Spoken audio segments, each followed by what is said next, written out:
আসসালামু আলাইকুম। ক্লাস 8-এর সুপ্রিয় শিক্ষার্থীবৃন্দ, আশা করছি প্রত্যেকে ভীষণ ভালো আছো।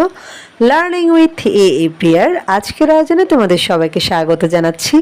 আমরা আজকে আলোচনা করছি তোমাদের ইউনিট 4-এর লেসন 5-এর পার্ট সি থেকে, এবং আমাদের পেজ নাম্বার হচ্ছে 42। এর আগের ভিডিওতে আমি এই লেসনের পার্ট বি পর্যন্ত বিস্তারিত আলোচনা করেছি। সেই আলোচনাগুলো যদি তোমাদের কারো দেখার প্রয়োজন বলে মনে হয় তাহলে প্লেলিস্টে গিয়ে দেখে নিতে পারো, এবং তোমাদের সুবিধার্থে প্লেলিস্টের লিঙ্কটা আমি কমেন্ট বক্সে দিয়ে রেখেছি। তো চলো আজকের আলোচনা শুরু করি। আমাদের আজকের যে লেসন সেটার ইনস্ট্রাকশনে বলছে find the synonyms of the following words. Synonym মানে হচ্ছে সমার্থক শব্দ বা প্রতিশব্দ, অর্থাৎ নিচের শব্দগুলোর প্রতিশব্দ খুঁজে বের করো। Take help of the dictionary, এবং ডিকশনারির সাহায্য নাও, অর্থাৎ যদি তোমার প্রয়োজন হয় তাহলে তুমি ডিকশনারির সাহায্য নিয়ে এখানকার যে শব্দগুলো রয়েছে এই শব্দগুলোর প্রতিশব্দ বা সিনোনিম লিখতে পারো। আমাদের প্রথম যে ওয়ার্ড সেটা হচ্ছে আইডল। আইডলের জন্য আমি লিখেছি নিচে লেজি, যে দুটার অর্থই হচ্ছে অলস। হ্যাঁ, তারপর রয়েছে আমার টেক্সট, এবং টেক্সটের জন্য আমি লিখেছি হচ্ছে প্যাসেজ। হ্যাঁ, টেক্সট এবং প্যাসেজ দুটার মানেই হচ্ছে অনুচ্ছেদ, এরকম আমরা বলতে পারি। আবার অনেকে হচ্ছে রিটেন ওয়ার্ডসও বলে থাকে, সেটাও সঠিক। এরপর লিখেছি হচ্ছে আমি এরপরে শব্দটা হচ্ছে অ্যানয়েড, এবং অ্যানয়েডের জন্য আমি লিখেছি হচ্ছে ইরিটেটেড মানে বিরক্তিকর। তারপর রয়েছে রেজাল্ট, এবং রেজাল্টের জন্য আমি লিখেছি আউটকাম। হ্যাঁ, অর্থাৎ ফলাফল। তারপর রয়েছে গোল, গোলের জন্য লিখেছি এম। হ্যাঁ, গোল এবং এম দুটার অর্থই হচ্ছে লক্ষ্য অথবা আমরা উদ্দেশ্যও বলে থাকি। তারপর রয়েছে ট্রিপ, এবং ট্রিপের জন্য লিখেছি জার্নি। হ্যাঁ, দুটার অর্থই হচ্ছে ভ্রমণ। তারপর হচ্ছে ভ্যালুয়েবল, এবং ভ্যালুয়েবলের জন্য লিখেছি হচ্ছে প্রেশাস। হ্যাঁ, যেটার মানে হচ্ছে মূল্যবান। এবং সর্বশেষ যেটা রয়েছে সেটা হচ্ছে রিটার্ন। রিটার্ন মানে হচ্ছে কাম ব্যাক, অথবা অনেকে গিভ ব্যাকও বলে। হ্যাঁ, গিভ ব্যাক অথবা কাম ব্যাক যে কোনোটাই তোমরা চাইলে লিখতে পারো, এবং এটার একাধিক সিনোনিমও তোমরা জানতে পারো। তো তোমাদের যদি এগুলোর বাইরে অন্য কোনো সিনোনিম জানা থাকে সেটা কমেন্টে জানাতে পারো।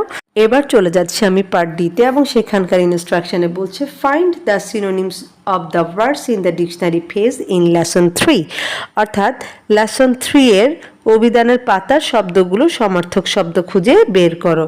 তার মানে এখানে যে 3টা শব্দ রয়েছে এই 3টা শব্দের তোমরা সিনোনিম খুঁজে বের করবা।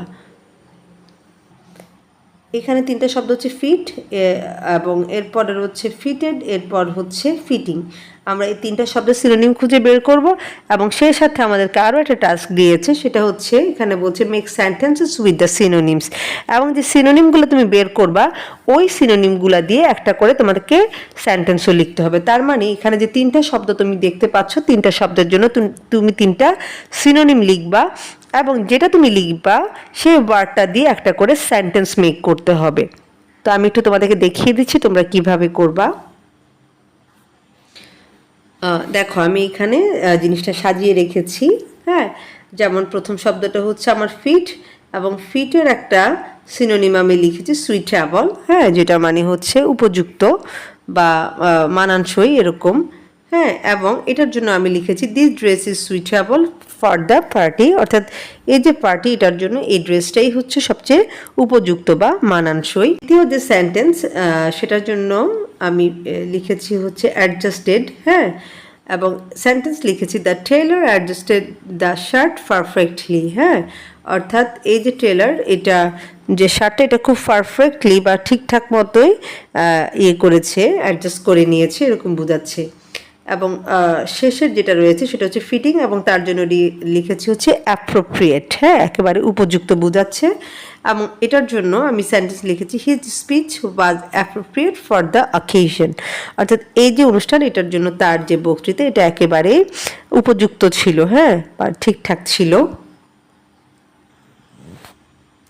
এবার চলে যাচ্ছি পার্ট ইতে, এবং সেখানকার ইনস্ট্রাকশনে বলছে find the antonyms of the words in the dictionary page in lesson 3, অর্থাৎ লেসন 3-এর ডিকশনারি পেজের এই যে ওয়ার্ডগুলো দেখতে পাচ্ছ এই ওয়ার্ডগুলার অ্যান্টোনিম অথবা বিপরীতার্থক শব্দ খুঁজে বের করার জন্য বলছে। এবং তারপরে আরও একটা টাস্ক দিয়েছে আগের মতোই, they make sentences with the antonyms. এবং তুমি যে বিপরীতার্থক শব্দ খুঁজে বের করবা, হ্যাঁ, সেটা দিয়ে আবার একটা করে সেন্টেন্স তৈরি করবা, ঠিক যেমনটা আমরা পার্ট ডিতে এইমাত্র করলাম। তো চলো আমরা একটু দেখে আসি কীভাবে টাস্কটা আমরা কমপ্লিট করতে পারি। এখানে প্রথম শব্দটা ফিট এবং তার জন্য আমি লিখেছি আনফিট মানে অনুপযুক্ত, এবং সেন্টেন্স হিসাবে লিখেছি he is unfit for the job, অর্থাৎ তিনি এই কাজের জন্য বা এই চাকরির জন্য অনুপযুক্ত। এবং পরের যে শব্দ সেটা হচ্ছে ফিটেড, এবং এটার অ্যান্টোনিম লিখেছি আনফিটেড, হ্যাঁ, অথবা তোমরা চাইলে লুজও লিখতে পারো। এটার এক্সাম্পল হিসাবে লিখেছি the shoes were unfitted and uncomfortable, অর্থাৎ এই যে জুতা জোড়া এগুলা হচ্ছে কি একেবারে আনফিটেড বা ঢিলা, এটা ঠিকঠাক মতো হয়নি এবং এটা অস্বস্তিকর। ঠিক আছে, তোমরা চাইলে লুজ দিয়েও লিখতে পারো, নো প্রবলেম। এবার চলে যাচ্ছি পার্ট এফ এ, এবং সেখানকার ইনস্ট্রাকশনে বলছে ফ্রম ইউর ডিকশনারি, অর্থাৎ তোমার অভিধান থেকে find the antonyms of the following words, নিচের যে শব্দগুলো এগুলোর বিপরীতার্থক শব্দ খুঁজে বের করো। তার মানে তোমার কাছে যে ডিকশনারিটা আছে সেখান থেকে তুমি এই যে শব্দগুলা এই শব্দগুলার বিপরীতার্থক শব্দ খুঁজে বের করবা। তো দেখো আমাদের প্রথম যে শব্দ সেটা হচ্ছে প্রফিট, এবং সেটার জন্য আমি দিয়েছি হচ্ছে লস, হ্যাঁ, প্রফিট মানে হচ্ছে লাভ আর লস মানে হচ্ছে ক্ষতি। এরপর রয়েছে কমপ্লিট, এবং তার জন্য আমি লিখেছি তার বিপরীতার্থক শব্দ ইনকমপ্লিট, অর্থাৎ সম্পূর্ণ এবং অসম্পূর্ণ। এরপর রয়েছে স্ট্রং মানে শক্তিশালী, তার বিপরীত শব্দ হচ্ছে উইক মানে দুর্বল।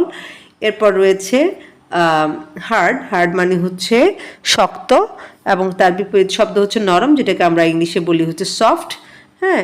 তারপরে শব্দ হচ্ছে ডিফারেন্ট মানে ভিন্ন, এবং এটার বিপরীতার্থক শব্দ হচ্ছে একই, আমি লিখেছি সেজন্য সেম। তারপর লিখেছি তারপর যে শব্দটা সেটা হচ্ছে সুইট মানে মিষ্টি, আর মিষ্টির বিপরীত তিতা আমরা সবাই জানি, এবং সেজন্য লিখেছি বিটার, হ্যাঁ। এরপরের যে ওয়ার্ড সেটা হচ্ছে ফেয়ার, এবং এটার বিপরীত যে শব্দ সেটা হচ্ছে আনফেয়ার, হ্যাঁ। ফেয়ার মানে হচ্ছে সুন্দর আর আনফেয়ার মানে হচ্ছে অসুন্দর। এবং সর্বশেষ যেটা রয়েছে সেটা হচ্ছে মাইনর, হ্যাঁ, মাইনর মানে হচ্ছে ক্ষুদ্র, এবং এটার বিপরীতার্থক শব্দ আমি লিখেছি হচ্ছে মেজর, মেজর মানে হচ্ছে প্রধান। ওকে, তো এখন দেখো পার্ট জিতে কি ইনস্ট্রাকশন দেওয়া আছে সেটা একটু পড়ে নিই। এখানে বলছে match a word in A with a synonym in B. Synonym মানে সমার্থক শব্দ, তোমরা অলরেডি জানো, অর্থাৎ এই যে কলাম এতে যে শব্দগুলো আছে কলাম বিতে সেটা সমার্থক শব্দগুলো দেওয়া আছে, এবং আমাদের কাজ হচ্ছে এটা ম্যাচ করানো, হ্যাঁ। তো প্রথম শব্দটা হচ্ছে নয়েজ, হ্যাঁ, নয়েজের সমার্থক শব্দ বা সিনোনিম দিয়েছি রোয়ার অর সাউন্ড, হ্যাঁ, দুটার অর্থই হচ্ছে কি হইচই করা, গর্জন করা, হ্যাঁ, মানে কোলাহল, কোলাহলের সমার্থক শব্দ আমরা হইচই বলতে পারি। তারপর হচ্ছে বোরিং, হ্যাঁ, বোরিং মানে হচ্ছে বিরক্তিকর, একঘেয়ে, যেটাতে কোনো আনন্দ পাওয়া যায় না এরকম। এবং এটার জন্য আমি লিখেছি হচ্ছে ডাল, হ্যাঁ, ডাল এবং বোরিং দুটার অর্থই হচ্ছে একঘেয়ে, নিরস অর্থাৎ নিরানন্দ, বা যেটাতে কোনো ধরনের আনন্দ পাওয়া যায় না সেরকম। তারপর রয়েছে হ্যান্ডি, হ্যান্ডি মানে হচ্ছে উপকারী, যেটা খুবই কাজে লাগে, দরকারি, হ্যাঁ, এবং সেটা সমার্থক শব্দ হচ্ছে ইউজফুল। এরপর রয়েছে হচ্ছে মেন্ট, হ্যাঁ, মেন্ট মানে হচ্ছে মেরামত করা, ঠিকঠাক করা, হ্যাঁ, এবং এটার সমার্থক শব্দ হচ্ছে ফিক্স, ফিক্স মানেও মেরামত করা। এরপর রয়েছে ড্যামেজ, এবং ড্যামেজটা যাচ্ছে হচ্ছে তোমার হার্মের সাথে, ড্যামেজ এবং হার্ম দুটার অর্থ হচ্ছে ক্ষতি। এরপর রয়েছে জেলাস, জেলাস মানে হচ্ছে ঈর্ষান্বিত, হ্যাঁ, বা ঈর্ষাপরায়ণ, এবং এটা যাবে হচ্ছে অ্যানভিয়াসের সাথে, মানে হিংসুক বা ঈর্ষা করা এরকম বোঝানো হচ্ছে, হ্যাঁ, যে হচ্ছে ঈর্ষান্বিত হয় আর কি।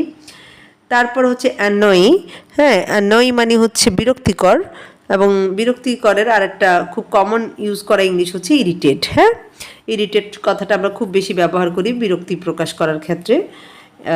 এরপর হচ্ছে ভিউ, হ্যাঁ, ভিউ শব্দটা যাবে হচ্ছে আমার সাইটের সাথে, হ্যাঁ, ভিউ এবং সাইট দুটার অর্থই হচ্ছে দেখা।